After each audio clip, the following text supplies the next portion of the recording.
All right, so Bill Simmons was over here talking to Zach Lowe and talking about hey, Lamelo, this is the best we've ever seen. I was like, he's finally doing winning things. And wait, hold on. I forget. This is Hornets talk, so we're gonna have to put on that Hornets hat.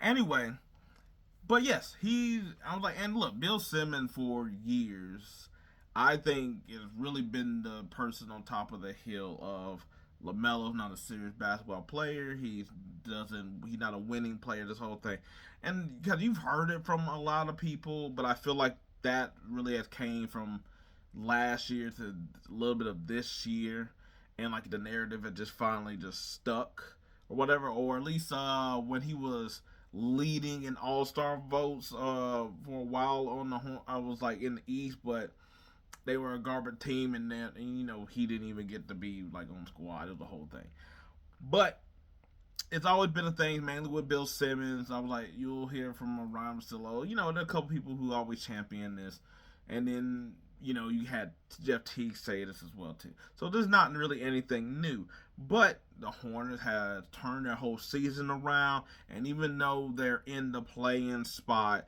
just because they was in such a deficit to start the year, but they have been on such a winning streak and that you had to take notice because they've been pretty much the best team in the NBA.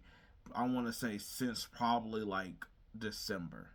I was like they went on a win streak before All Star break. Coming out of All Star break, it had to be at the same height of like just like where just like, but it's still been on like a few losses. It hasn't been like anything significant. It's just that some of the other teams also kicked in gear after All Star break.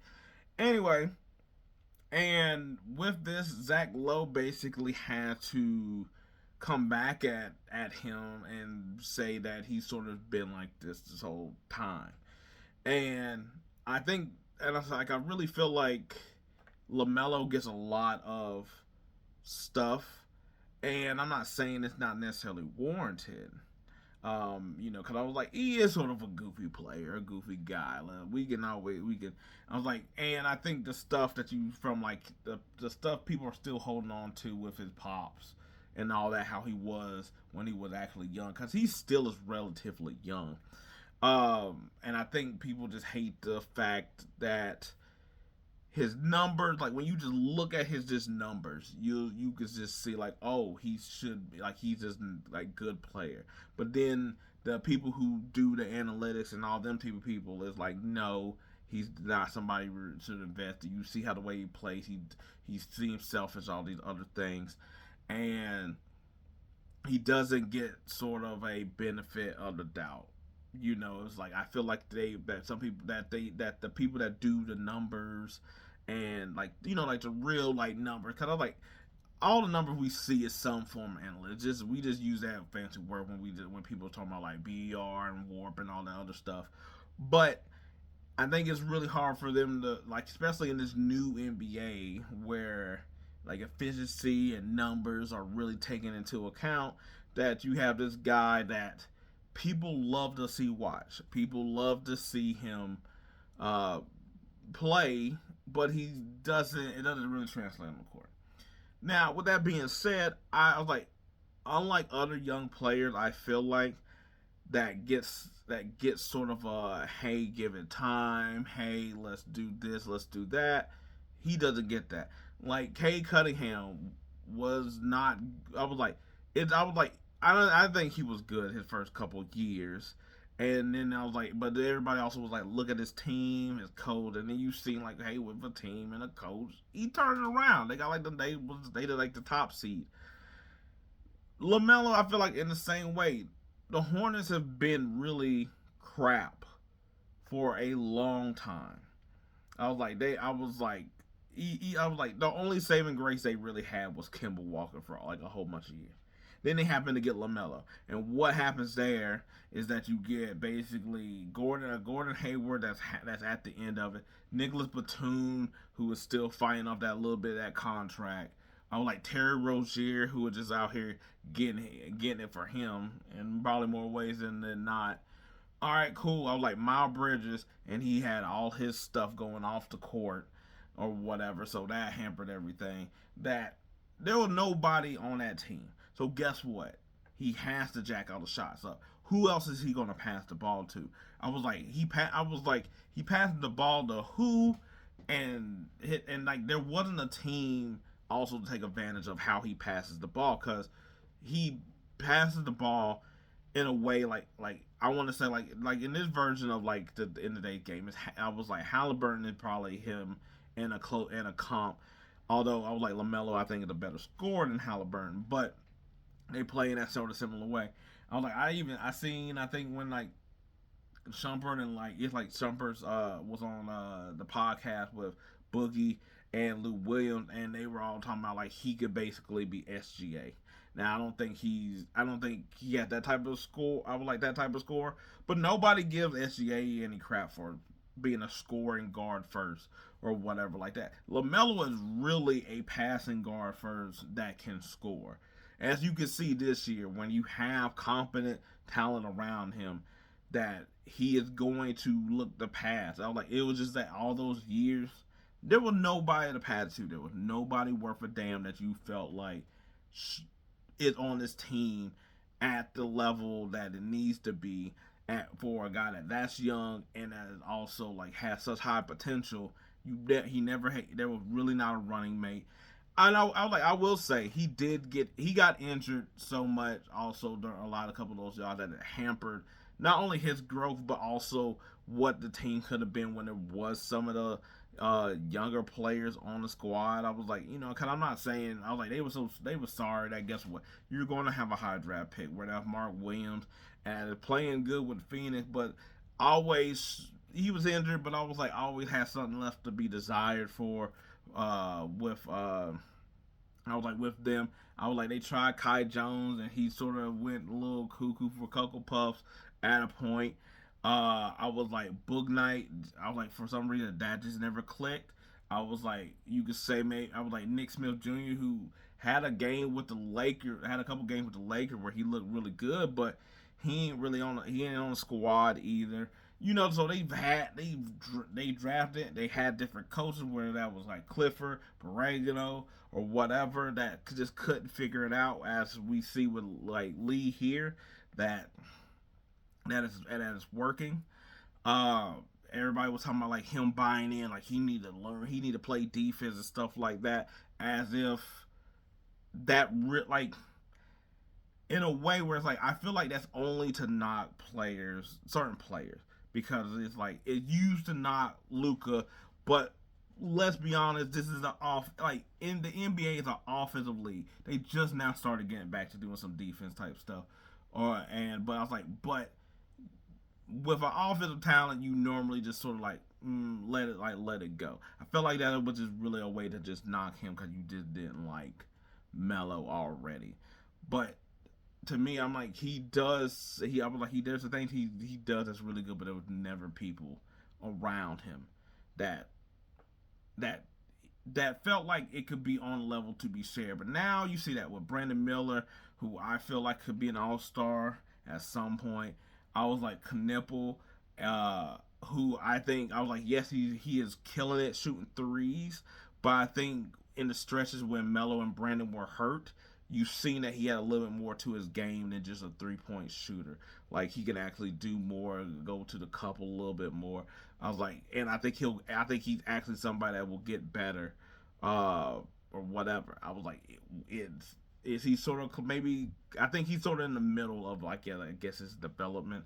I was like, I don't think he's like somebody with a high ceiling, but I was like, he has a really high floor. But still, I was like, Bridges, who is weirdly enough the veteran of the squad, somehow still on the team. I'm really surprised about that because now the Hornets have been playing so good that I don't think he could get traded, but there was always talks and stuff like that.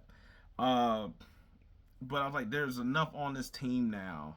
There's enough people to throw it to. They got Kobe White, now that, guess what? He looks like a winning player. But to me, I was like, he didn't have nobody but say. I was like, and he won Rookie of the Year. He made an All-Star team, and then after that, after those 2 years, it kind of just went a little like down. But to me, like for instance, Anthony Edwards, who we all was like everybody, I was like everybody loves, everybody's like look at this guy and all this other stuff. He got to Minnesota, but he didn't have to take on being the number one guy. I was like, Cat was there, and I was like, hey, whatever you want to say about Cat, he's been an all-star. He's a top scorer. He's getting all of the defensive like looks, matchups, and all these things that hey, I was like he could take some of the low. And then you seen what like Anthony started getting better because I was like he was having a slowish start, but I was like once he sort of started getting it going, then he was able to take over. They got Mike Conley, a veteran guy that seemed like he actually helped. That didn't seem like to me Gordon Hayward wasn't the veteran that was needed. I was like around there because I think it still was like I can still be that player that Boston I wish I was. Rozier, I felt like also being in Boston, I want to show that guy in the playoffs is me, who I am. I can do this. I'm scary Terry, you know. I was like the Timberwolves got Rudy Gobert, Jaden McDaniels got better and matched up with Anthony Edwards of a young guy growing at the same time. The Timberwolves had two young pieces. Cat if you add a third, added some veterans there, and boom, it's what we now get to see. But he got to be into his development, and I was like, to me, with Melo, it really has to do with your environment. Everybody talks about like in the NFL with quarterbacks, it all depends on where you drafted at. That's sort of what it was with Melo with the Hornets. So when Bill Simmons is talking about he's fine, he's being a great player now, a winning player, and I'm just like, but what changed? Like you also got to give him credit. Yes, but why is he able to actually do some of that as well too? Because everybody else around him is at a level that he don't have to have everything on his whole back. I was like, that's what it is. Because he's basically having to be. Because I was like, the Hornets for the longest time have been trash. And the only reason you are going to go see that game is because of LaMelo. And for how trash the team was, how everybody guess what? He's a guy that can sell tickets despite of how the team I was like how the rest of the team is. And I was like, he's not a superstar, but he's in a rare box that is going to get tickets just to be seen. You have somebody that has a gravitational pull in a way that you can't really say with a lot of other players in the league. Like Miami doesn't have that. Miami doesn't have a player that's at that level. I was like, obviously someone like Washington and stuff like that. I was like Trae Young before they ran him into the kind of like into the dirt. How they talked about him and all the other stuff, and I was like, because the media has a good control on that stuff. But there's not too many people that you can, because you can even say like somebody like Jokic is really because he's a really good player, but he's not somebody that sells tickets because it's like him. It's because he's great at basketball. He became a great player. It's not. I was like, there's no personality there in that type of way that like there is with Lamelo, where Lamelo's like how they were saying Hollywood box office kind of thing. You know what I'm saying? So I was like, yeah, I was like Lamelo. I do think has played better. I think he has bought in a lot better. I think he has gotten better at his more so like Steph Curry of like help defense kind of thing than actually being a good defensive player. Um, I was like, yes, and I was like, has he? I was like, he's always. I was like, I feel like he's mature while also still being a silly guy. And I was like, I don't know how else to explain it, but like goofy or whatever. Not a goofy, but being goofy. Uh, but you also got to look at his environment. His environment has gotten way better. I was like, you could say that to probably MJ get selling the team as well too, and the coaches, but everything has gotten better, and so I was like, I think he is shaking off perception of him that I don't think was fair and warranted for the most part. But anyway, how do y'all all think about them Hornets? Do you agree that Lamelo? I was like, is he somebody that just now starting to reach his potential? Do you think it was the environment? A little bit of both, as it probably could be. Anyway, let me know what y'all think. Till then, peace. We out.